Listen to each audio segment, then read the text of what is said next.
मुसलमान का छोटा सा बच्चा सिर में टोपी लगा के नमाज पढ़ने जाता है, और हिंदू का बच्चा, उसे तो यह भी नहीं पता होता कि राम जी कौन है, कृष्ण जी कौन है। विडंबना यह है कि मुसलमान अपने बच्चों को अपने धर्म की तालीम देते हैं, शिक्षा देते हैं, पर हिंदू सोचता है कि इससे क्या होगा। अरे भाई, इमारत खड़ी करनी है तो उसका बेस, उसकी नींव तैयार होनी चाहिए। आपको अपने धर्म का नॉलेज होना चाहिए, अपने धर्म का ज्ञान होना चाहिए। यदि धर्म का ज्ञान होगा तो आप 1000 लोगों के बीच में बोल पाएंगे कि ना साहब, हमारा सनातन धर्म ही सबसे श्रेष्ठ है। अब मुसलमान कहे कि साहब हमारा धर्म सबसे पुराना है, और वहां 4 हिंदू बैठे हों, तो तुम हिंदू लोग कैसे सिद्ध कर पाओगे कि तुम्हारा धर्म ही सबसे पुराना? करके दिखाओ।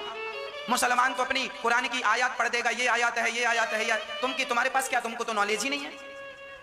जबकि तुम्हारा सनातन धर्म सबसे श्रेष्ठ धर्म है। सनातन धर्म कितना पुराना है आपको पता है? हमारा सनातन धर्म करोड़ों वर्ष पुराना है।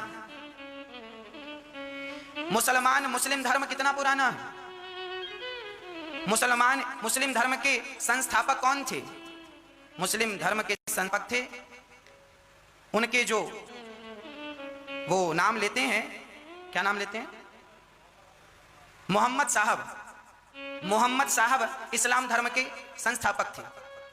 ईसाई धर्म के संस्थापक ईसा मसीह थे, है ना। अब जरा आप हिस्ट्री उठा के देखो, गूगल से पूछ के देखो कि मोहम्मद साहब का जन्म कब हुआ था। मोहम्मद साहब ने ही इस्लाम धर्म की स्थापना की, है ना। इस्लाम की स्थापना मोहम्मद साहब ने की। अब जरा पूछिए गूगल से कि मोहम्मद साहब कब आए, तो पता चलेगा कि लगभग 1400-1500 साल पहले। हिजरी, मुसलमानों का जो हिजरी होता है वो 1400 ईस्वी है। अभी आप देख लीजिए उठाकर, 1400 अधिक से अधिक 1500। हिजरी 1400 और 1500 चल रही है मुसलमानों के अनुसार से। प्रमाण बोल रहा हूं मैं, कोई भी प्रमाण इसका ले सकता है और दे सकता है। ईसाई कितना पुराना है? ईसाई का सन चलता है। ईसाई का सन कितना पुराना है? ईसा मसीह कब आए थे? लगभग 2000 साल पहले। तो प्रमाण क्या है? आज सन कौन सा चल रहा है? 2021 चल रहा है प्रेजेंट में। ये सन चल रहा है 2021। अब सुन लो, हम हिंदुओं का ना तो हिजरी है, हम लोग ना हिजरी मानते हैं ना सन मानते हैं। हमारे हिंदू धर्म में संवत चलता है। हमारा संवत चल रहा है 2077 के 78 हमारा 2078 चल रहा है। संवत कौन सा चल रहा है? 2078, 78। तो सारी दुनिया अभी 2021 में है। आप कहां हैं? 2021 में। और हम हिंदुओं का पंचांग सन से नहीं चलता साहब, संवत से चलता है। विक्रम संवत 2078 प्रेजेंट में। तो अब हम 2078 में हैं और वो 2021 में है। तो आप समझ लीजिए कि कौन बड़ा है, कौन प्राचीन है। तो ये जवाब प्रमाण के साथ आपसे कोई पूछे कि तुम कैसे बड़े हो, तो ये जवाब तुरंत दे सको।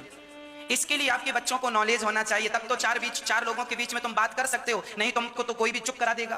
तुम्हें तो ज्ञान नहीं है। ज्ञान होगा तो तुम बोलने की ताकत रखोगे, नहीं तो चुपचाप बैठे सुनते रहो। याद रखना, अत्याचार अनाचार उन्हीं पर होता है जिनको ज्ञान नहीं होता। जिनको नॉलेज है, ज्ञान है, उन पर कोई अत्याचार नहीं कर सकता। वो जानते हैं क्या सत्य है, क्या मिथ्या है, क्या असत्य है।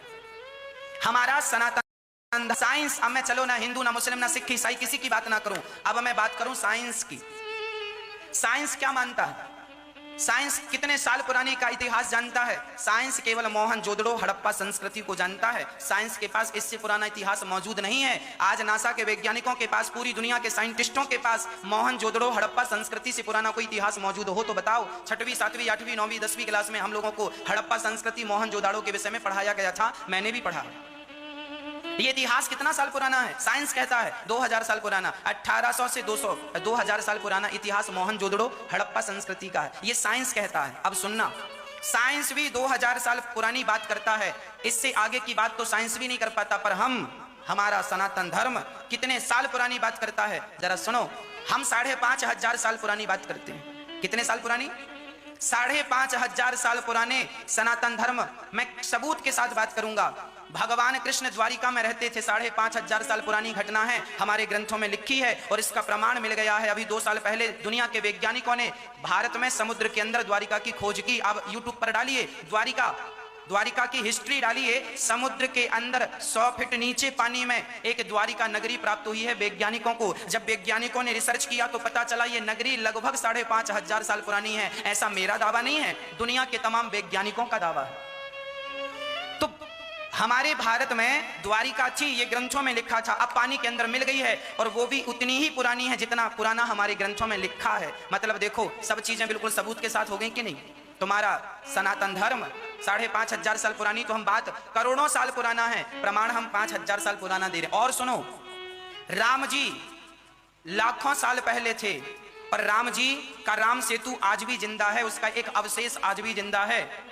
तो राम जी, हमारा सनातन धर्म कितना पुराना है, लाखों साल पुराना प्रमाण पत्र हमारे पास राम सेतु है। दुनिया के वैज्ञानिकों ने 10 साल तक राम सेतु पर रिसर्च किया और अभी कुछ साल पहले सब वैज्ञानिकों ने कहा कि ये मानव निर्मित सेतु है। इसको कौन नकारेगा। हम तो सबूत के साथ बात करते हैं, बिना सबूत के एक भी बात नहीं करते हम। तो हम आपको केवल ये कहना चाह रहे हैं कि आपके पास अपने धर्म का इतना नॉलेज हो जाए, आपके बच्चों को इतना नॉलेज दीजिएगा कि कल को 4 लोगों के बीच में आपकी बोलती बंद ना हो जाए। अपने धर्म की रक्षा करना चाहिए और धर्म रक्षा तब करना होगा जब आपको अपने धर्म का नॉलेज होगा ही नहीं तो आप क्या करेंगे धर्म की रक्षा। भगवान इस धरती में क्यों आते हैं, परित्राणाय साधूनां विनाशाय च दुष्कृतां धर्म संस्थापनार्थाय संभवामि युगे युगे। है ना, जब जब हो ये धर्म की हानि, बाढ़हि असुर अधम अभिमानी, तब तब धरी प्रभु विविध शरीरा। जब जब धर्म की हानि होती है, जब जब सनातन धर्म पर लोग आंच पैदा करते हैं, उंगलियां उठाते हैं, तब तब भगवान का इस धरती पर अवतार होता है। जब भक्तों को सताया जाने लगता है, भक्तों पर अत्याचार होने लगता है, तब इस धरती पर भगवान को आकर धर्म की स्थापना करनी पड़ती है।